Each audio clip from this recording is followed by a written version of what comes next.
Hi, everybody. So this is our essay packet for reporting information. I'm trying to make it a little bit larger on the screen. Bear with me. My internet's going very slow at the time that I'm recording this lecture, so apologies if it's a little bit glitchy.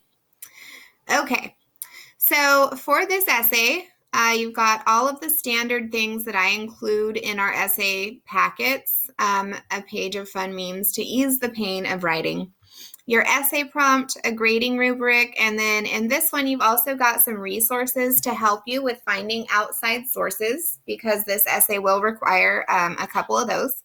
And then your sample essay is in our textbook this time. So it's in the Norton Field Guide on page 139 is where it starts. Okay, so here are those glorious memes. This is where I'm at today, just about, because it's the beginning of the semester when I am recording these, and I'm recording so many lectures at once and I'm tired. So maybe you're right there with me. Think has stopped. All right, so reporting information. For this assignment, you're going to be reporting information in an academic essay.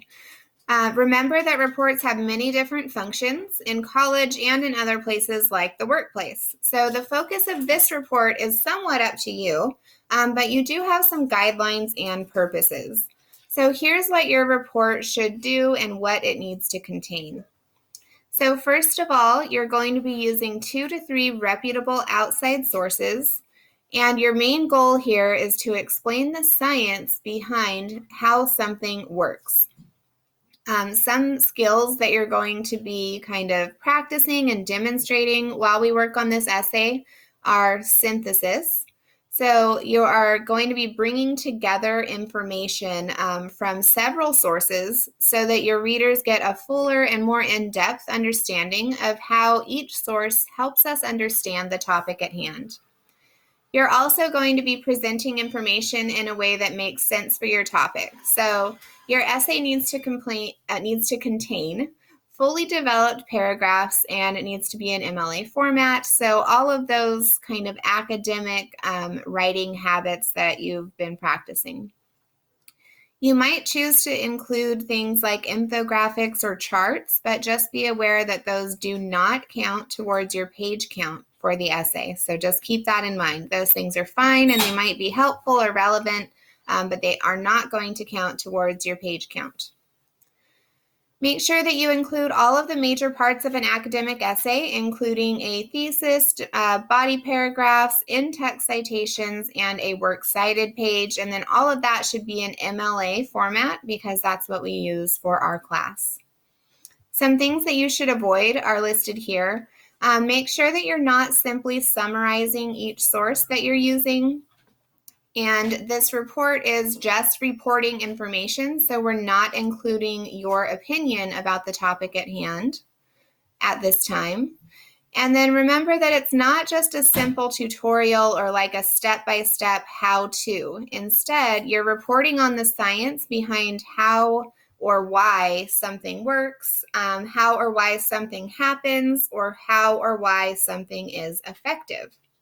So you've got a lot of options in terms of what you could do for this report. So I've got some sample topics here, but remember that you can definitely choose an alternate topic. So one option might be how or why pets help to relieve stress, the most effective ways to form healthy habits, how to make your own compost, the science behind making sourdough bread, how and why self-care works or is important. You could look at something medical like how germs spread, how vaccines work, how viruses mutate. Really, you've got so many different options to choose from. And I would definitely encourage you to go with something that is, in your field. It's in, something that you're interested in, right? So these are just some random things that I thought of while I was making the prompt that would work. But certainly if you have a different topic, run it by me and I'm happy to help you choose also. Okay, so on to the basic requirements. Your essay needs to include 2 to 3 reputable sources, and you need to be using those appropriately, meaning you're synthesizing them, you're using the quote sandwich method to sandwich those quotes into your paragraphs, and you're using them to report on the topic at hand. You should turn in a draft, which is 3 pages or longer. Participate in workshops to improve your draft, and then turn in a final draft that's 4 to 6 pages. And you can look at the scheduled classes at the end of the syllabus for due dates. Your grading rubric is right here, so you can see how I'm going to grade the final draft. Remember that for the rough draft, you get an A for effort. So if you turn in that rough draft, you automatically get full credit if it's the page length required, which in this case is 3 pages. And then for the final draft, that's when I use the rubric. So here's that rubric. The basic requirements: essay adheres to page length, MLA format, and topic guidelines outlined in the prompt. It also contains a strong thesis statement. You can earn 20 points here. Then you've got 40 points available for your research and evidence. So your essay should demonstrate use of appropriate sources in academic writing for a specific purpose. And in this case, you're reporting on the science behind how something works or why it's effective. So you've got up to 40 points available in that section. And then your synthesis and reporting skills. So your essay should also demonstrate effective synthesis of 2 to 3 appropriate sources and use those to report on a relevant topic as outlined in the prompt. And you've got up to 40 points available there.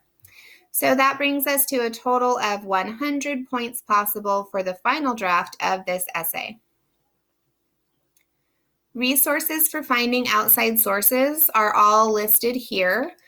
So there are lots of great resources available at the library.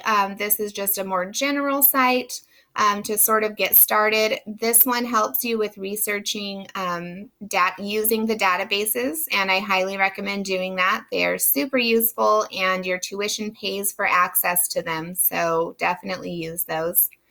I've also listed some library and Canvas tutorials that are directed specifically at research to get you started and help you out. Then there's a lecture from me about how to tell if a source is scholarly. And then also some TED Talks, and this is a great place to generate ideas and possibly gather scholarly resources. So remember that if a TED Talk speaker is an expert in their field, you can use that in your essay. Most likely. If you're not sure, then use those tools from this lecture to help you research their credentials, or you could also ask a librarian, a tutor, myself, or another English instructor to sort of help you identify if that is a scholarly source. In addition to all of these, you can also use any of the resources that you've been given in class as evidence. So if you want to look at the science behind something that we have previously talked about, that might work also. And you can look back through articles we've read, videos we've watched, and TED Talks that we've seen, and you may be able to use those if they're relevant. Okay, so that is the reporting and synthesis kind of essay. Remember that if you need help, you can always reach out to your groups, reach out to me, and if you would like to see a sample of what this essay looks like when it's done, I definitely recommend checking out those sample essays that are in the Norton Field Guide.